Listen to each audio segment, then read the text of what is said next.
Welcome to the American Dream in the Eyes of Immigrants podcast.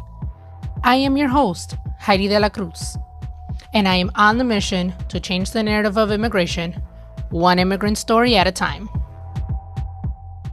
Hello, everyone. Welcome back to another episode of the American Dream in the Eyes of Immigrants podcast. I am your host, Heidy De La Cruz, and today I have Miss Mafe with us, and she's going to be talking to us about going actually to Canada from Venezuela. So I have another Canadian here on the show, which again I've done to show that like the U.S. is not the only place that people immigrate to. So thank you, Mafe, so much for being here today. How are you? How are you today? I'm great. Thank you so much for having me, Heidi. This is amazing. I'm so excited for our conversation. Yes, me too. So excited to learn more about you and your journey. And question, Mafe, is that Mhm. your actual name or is that a nickname? It's my nickname. And it actually comes from the combination of my first name and my middle name. So M.A. from Maria, Maria, F.E. from Fernanda. So Maria Fernanda is like my full name, but people Okay. only call me that when I'm in trouble. So I'm like, let's Yes. Uh, That Hispanic first name and middle name, like when yeah, mom, yeah, you're in yeah, trouble when your mom uses your yeah. middle name. Yeah. Or when they use, like, your full, like because I have 4 names, I guess, because that's what's common. So, like, uh, first name, middle name, father's name, mother's name, and it's like, "Okay, what did I do?" Yeah. Oh my gosh, Mafe. Okay, cool. Mhm. And before we start recording, you had mentioned that people the Yeah. mispronunciation of it. Yeah. Yes, so usually when people read it, and this is, like, really common because 'cause I'm in, like, a dating phase of my life right now. Okay. So, I'm on the dating apps and people, like, the first thing that they ask me is like, "How do I pronounce your name?" And it's like, "I don't think it was that difficult, but it's Mafe." And people usually call me Maeve. I guess Mhm. it's because it looks like maid, so I guess, like, people that's what people, associate with it, but Me. I think it's really funny, yeah. So my friends, like, kinda like, as a joke, they started calling me Maeve. That's funny. No, when I look at names, I tend to automatically, say them in Spanish. So, like, I will Mhm. say, like, because in Spanish, is how you read is how you write, so, like, everything is just Yeah. not like English, which is a whole different thing. So, like, Mafe, like, I would read it like that. But, like, I've had guests who, like, I would say the Spanish pronunciation of it, but then it's like, "Oh, no, it's like, a different so that's me, like, I just automatically read people's names in Spanish. I Yeah. think Yeah, I feel like that's what happens, like, when you I don't know, is your first language English or Spanish? first learned Or Spanish, yeah, mix? but Okay. then now I speak more English than what I do Spanish, yeah. Yeah. Yeah, well, my first language is Spanish, like, that's how I grew up, Mhm. and what I learned, and, for me, it's the same thing, like, I read all the names Yep. in Spanish, and then sometimes people are like, "No, that's not how you pronounce it," and I'm like, "I'm Yeah. sorry." Yep, yep. Oh my goodness. All right, so let's get into it. So if you could introduce yourself to the audience, who you are, what you do, and then we can get started on life back in Venezuela, just however much or however little you want to share, just because I know a little bit of the political uprising and background de Venezuela. Yeah. So just, it can get tough to talk about it. So whatever you want Oh to my god. share. Yeah. Who am I? I am a human being, first of all. Love that. Yes. I am a podcast manager. I am someone who immigrated to Canada 11 years ago, actually. Yeah, it was 11 years in May, the time like a month ago. And I immigrated here because I feel like I didn't fit in. And also, yes, the political situation was really crazy at that time because I feel like that right when I immigrated here is when Chavez, the ex-president, he passed away. And it was a whole thing. I feel like I got out, quote unquote, at the perfect time Mm, because if I had waited for a little bit longer, then maybe I would stay there and maybe my life would look completely different of what it looks like right now. yeah. And yeah, I grew up. I was born and raised in Venezuela, and yeah, I got to the point where I was like, I feel like I need something else. I feel like I need a change of pace. I feel like I need something extra. And again, like I didn't feel like I fit in anymore just because Venezuela is very I don't wanna say well, they're, like, a little bit shallow. Okay, okay. As in, it's all about how you look, it's all about how you present yourself, and it's all about appearances, right? And I Interesting. feel well, like, think about it, right? Like, we have, like, the most amount of Miss Universe, Miss Worlds in the entire world, I think. So Really? yeah, yeah. That is interesting. So we're all about how we look, how we appear, and for me, I was like, that is something that I did not really resonate with. Okay. Like Latinas, we're all like about being sexy and about like being presentable all the time. Or like for me, that was my experience for me growing up in Venezuela. So I was like, I feel like I want to be more free. And yeah, that combined with the political situation in Venezuela. And I remember me and my ex at that time, I was like, listen, I want to go live somewhere else for a year, maybe question mark, and then we can reevaluate our life. And then he's like, yeah, for sure, like 1 year, we're gonna do this. And yeah, when we were deciding where to go for a year, it was like, okay, maybe let's go to Europe. But then at that time, there was a lot of people from Venezuela immigrating to Europe, Mm, and they were like, "Oh, maybe like you're get your visa denied, so it might not be worth it for you to go to Europe." yeah. I was like, "Okay, let's try the U.S." And then we thought about San Francisco. We like sent the application and everything, and then the girl that we were doing the paperwork with was like, "Well, what about Canada?" And I'm like, "Are you insane?" Canada? Minus 50 degrees Celsius in the winter? No, I am a person that grew up by the beach. Like, I need to go to the beach at least, like, once every 2 weeks. Like, my color like, I need to be tan, you know? Yeah. And that's not gonna happen in Canada for sure. And she's like, "Well, why don't you look into Vancouver, which is like the climate is it's a little bit milder. It doesn't snow as much." And I'm like, "Okay, you got me there." So we went home. And then I feel like at that point I was like, "You know what? Wherever we go, I don't care. In theory, we're gonna only gonna be there for a year because my Mm. goal was to eventually move to Australia." Wow. Yeah. Okay. But 11 years later, I'm still here. You're still still in Canada. Oh my goodness. So tell us about okay, so you had moved to Canada without visiting first, I'm assuming. Mhm. Oh my goodness. So talk to us about this. How was like what cultural shock? Like how was that experience like getting there and yeah. Yeah, I feel the experience getting here was I kinda surrender everything, and I kinda told my ex, I was like, "I just wanna go somewhere, Mhm. and these are my requirements." And he's like, "Okay, let me just make it happen." Well, we, like, worked together, obviously, like, in preparing, like, the paperwork and all that things. Yeah. So I was like, "Okay, yeah, like, the goal is to move to Canada for a year, and then we'll move to Australia." Well, that didn't happen, obviously. He actually went back home because he was like, "I'm too homesick. I need to go back home." And I was like, "Okay, like, I'm gonna stay here," because I made a bunch of friends, like, during that first year here. And I was Yeah. like, "I'm gonna stay here, and I'm gonna find a way to really stay here." And also, like, the political situation was getting worse and worse and worse in Worse, yeah. Venezuela. Did he last a year or no? Yeah, he lasted the year. Oh, Like, he lasted it. year Okay. to, like, the date, and he was like, "Yeah, peace out, bye." Oh my gosh. Okay. I feel like cultural shock was not as big just because I had visited the States before. And I Okay. feel that Canada and the United States are very, very similar in a lot of ways. People here are super friendly. And that is what I have encountered when I've traveled to the US. Um, to be fair, I've only been to to the East Coast, like New York, Miami, so places that are very culturally friendly or, like, culturally rich. Yeah. And then in the West Coast, I've been to Seattle, Portland, which they're also used to, like it's a very culturally rich those are very culturally rich places, in my opinion.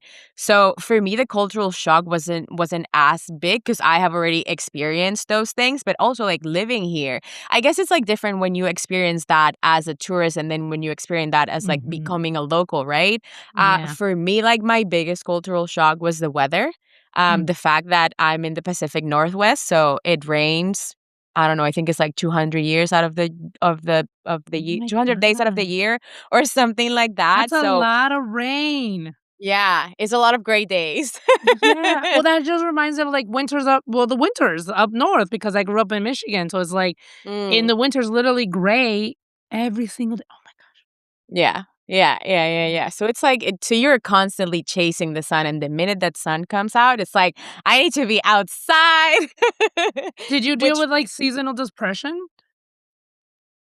no, not the first year. I feel Okay. like seasonal depression, like, only started, like, happening to me now just because I feel like the more time I spend here, I get more homesick, like, but especially Mhm, in the mhm. winters, but it's only because of the weather.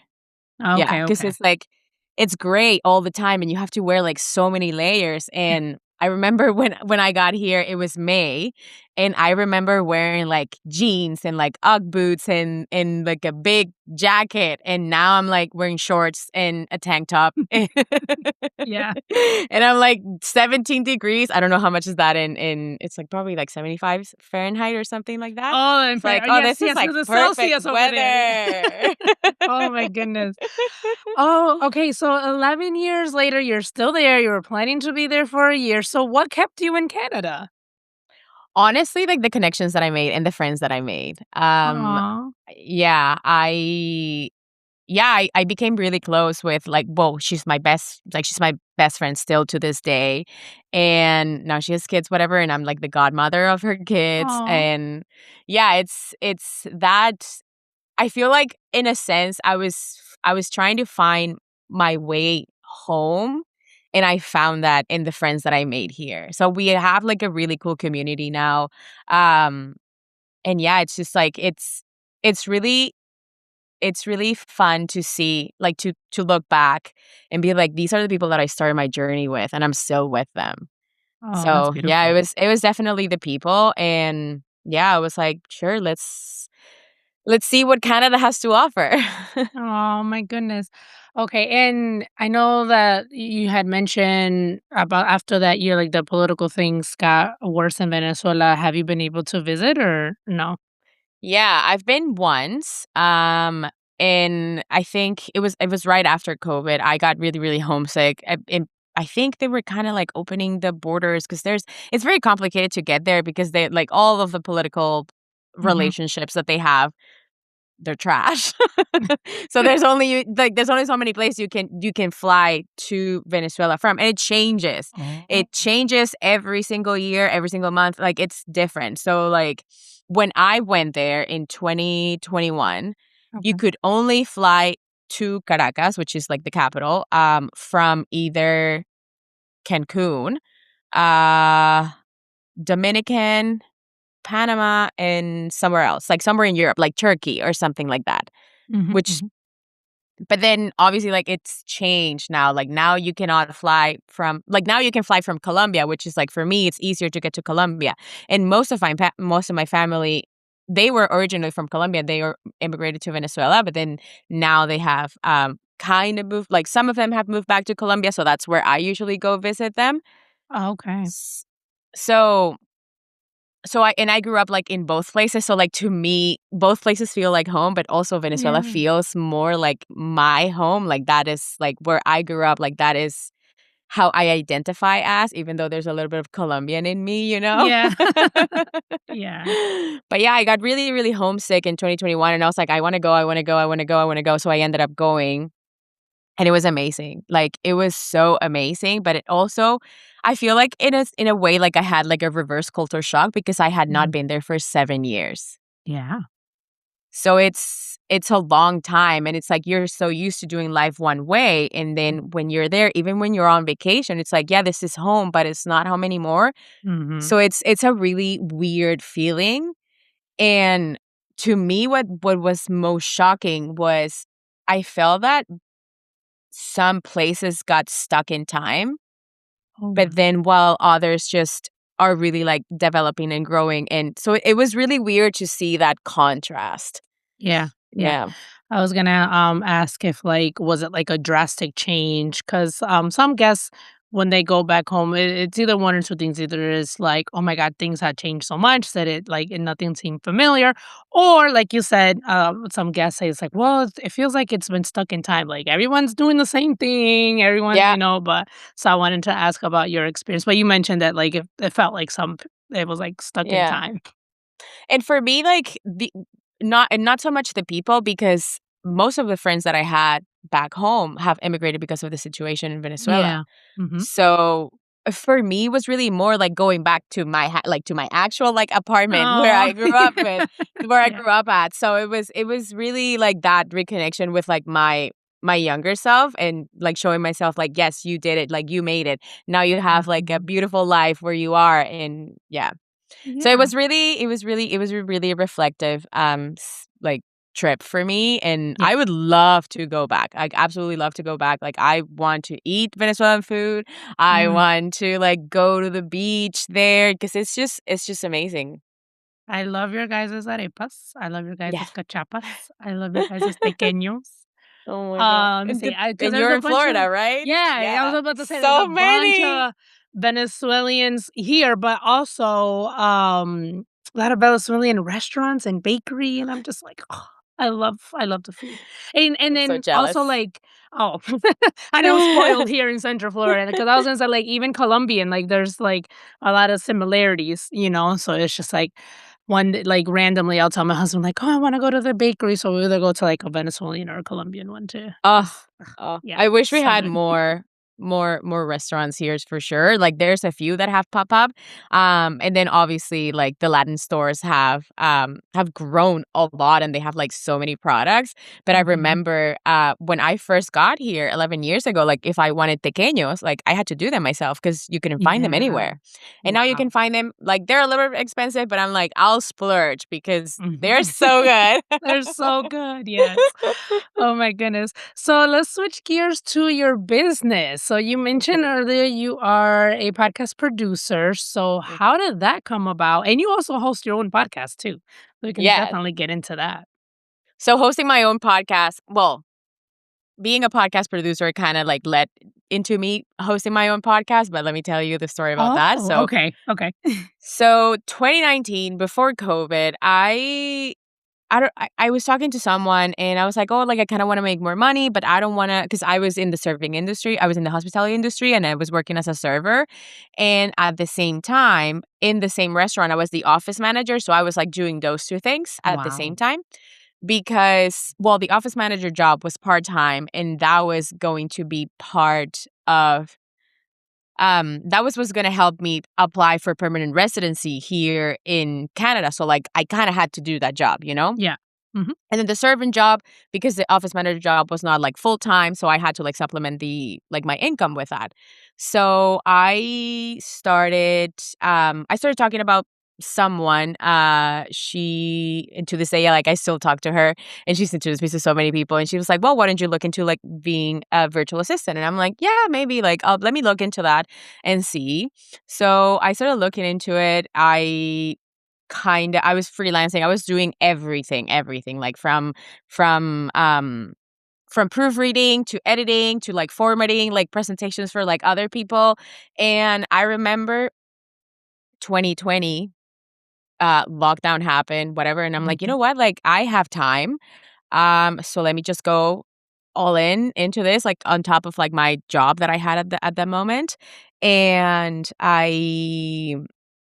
um I can't remember where I found her or she found me. She was like, "Oh, like, hey, like, I need help with my podcast.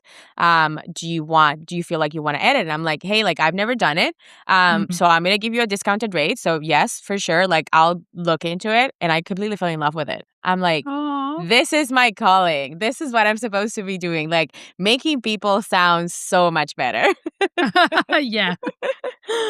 So, yeah, I fell in love with it, and I was like, "Okay, like, how can I show people that what I do, what, like," Mhm. and I also like, she already had, like, established podcast, and for me, it was like, "Okay, like, I wanna go through the process of, like, actually launching a podcast," and then when I launched my Mhm. podcast, it used to be called, The Spanglish Show, but there was, like, no strategy. no nothing. It's just like me showing up behind a mic. It's like, I just want to tell my story and I want to show you what I can do with my skills. Mhm. And yeah, now it's today actually was the 53rd episode was published. I now have Wow. a strategy. I actually like one of my goals now is to have an event for my 100th episode podcast, for my 100th podcast Mm. episode. So, yeah, it's been something that has been evolving, but then and the reason why I launched the Spanglish show at the beginning, which is now called From Tourist to Local, was because I wanted to show people what I could do. And yeah, like that's how I was like, you know what, like podcasting is the only thing that I want to focus on. So I pivoted my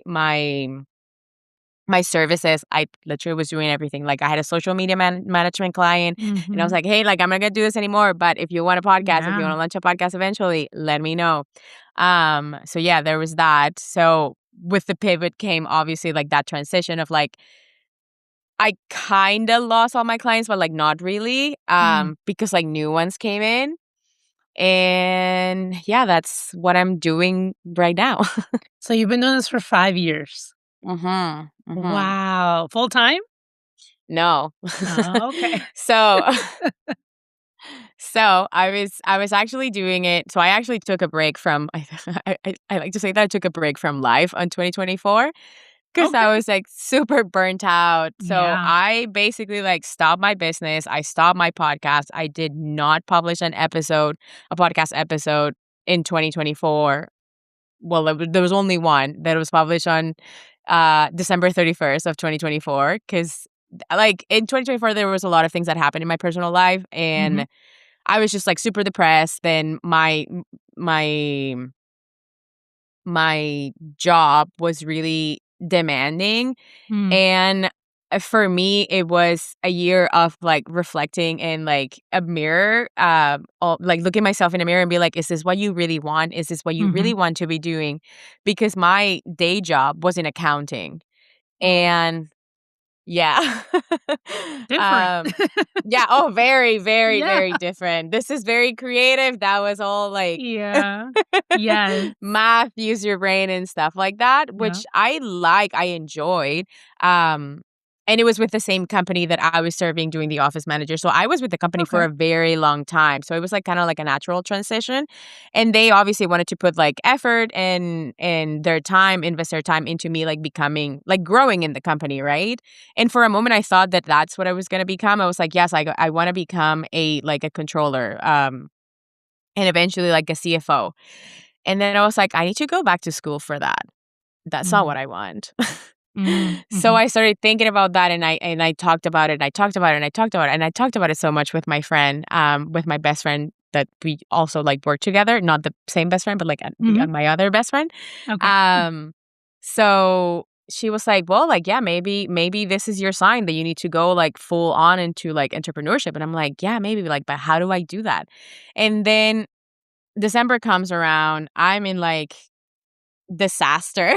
Like I Yeah. wasn't feeling myself. I was super depressed. I'm like, I don't want to do this anymore. I don't want to be here anymore, but I don't know how to get out of this job because it's what I've known for the past 7 years of my life, you know?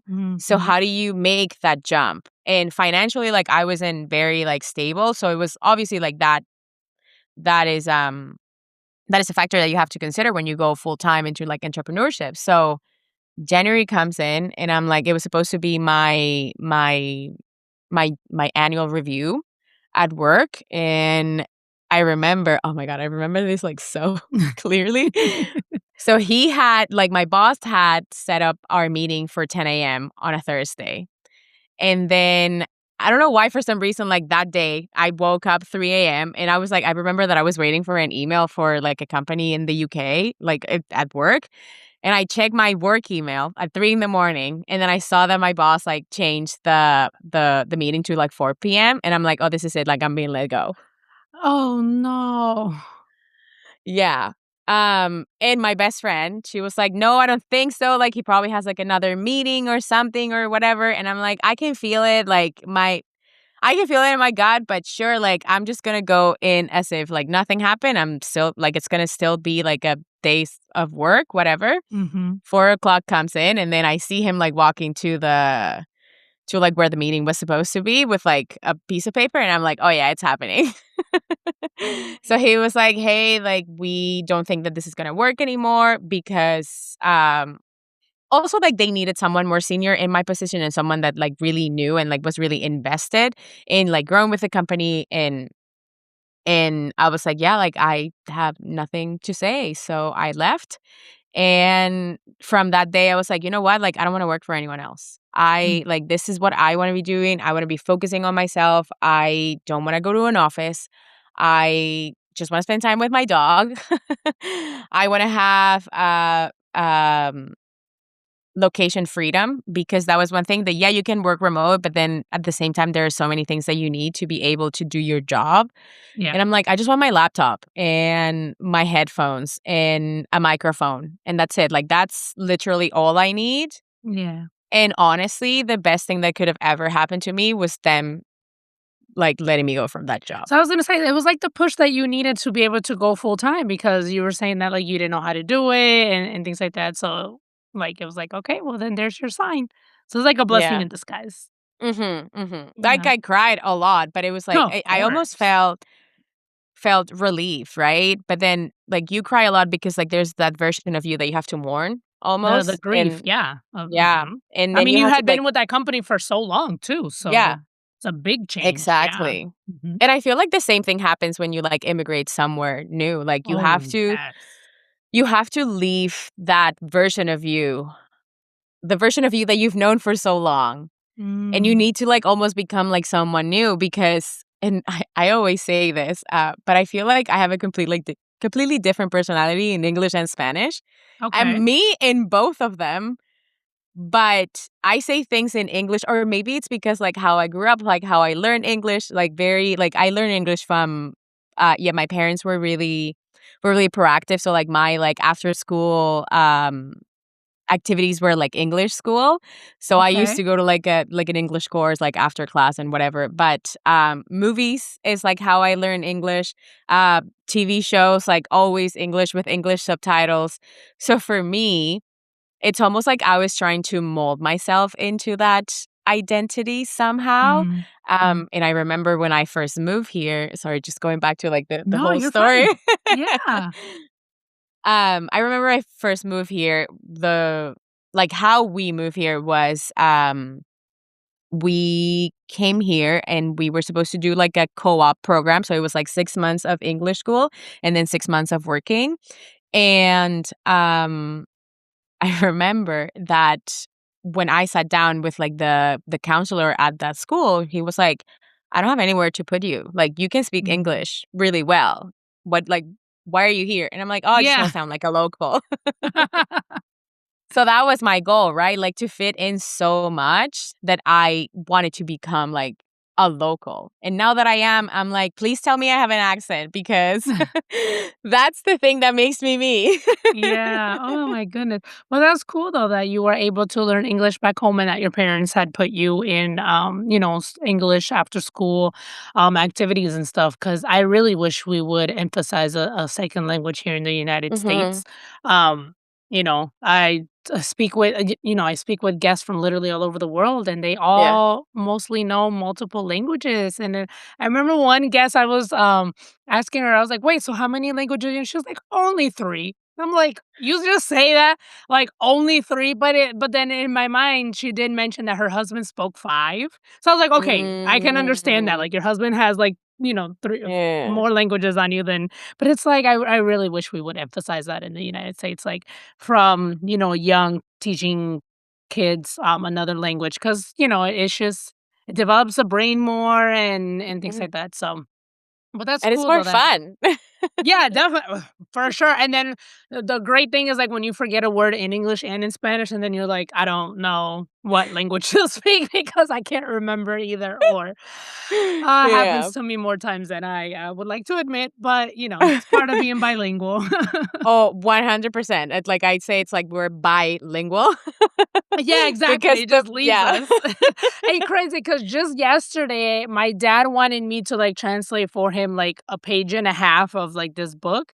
And then so I was like trying to translate it so it was translation from English to Spanish. And so Mhm. I was like trying to translate it exactly how it was worded in English. But then I realized like sometimes in Spanish we say it backwards. So we would Yeah. have to say like, oh yeah. And I was like, oh my God, this is so hard to translate Yeah, yeah, how you're reading it. But I was able to do it with the help of my sister. I will say that she did help me with a few words. And then of course Papi knows a little bit of English. So if even if I like asked like, hey, how do you say this in Spanish? Like he would help me. But I was just thinking about this. Like sometimes it's like backwards. So yeah, I get yeah, confused yeah, at yeah. times. So Yeah. Oh, no, it yeah. happens to me all the time, and I speak Spanish, like, regularly, right? Mhm. But because, like, the majority of my friends, like, my really, really close friends, they're from Venezuela, Okay. and those are the people that I've met when I first got here, but my whole life is in English, like, my business is in English, like, Yes. the posts that I make are in English, so Mhm. there's a big, big, big part of my life that is in English, and I feel like sometimes my brain is, like, in the closet of words being like, "Oh, we have, like, some words here. This word, you're not gonna use it. Get rid of Yeah. it." Yes.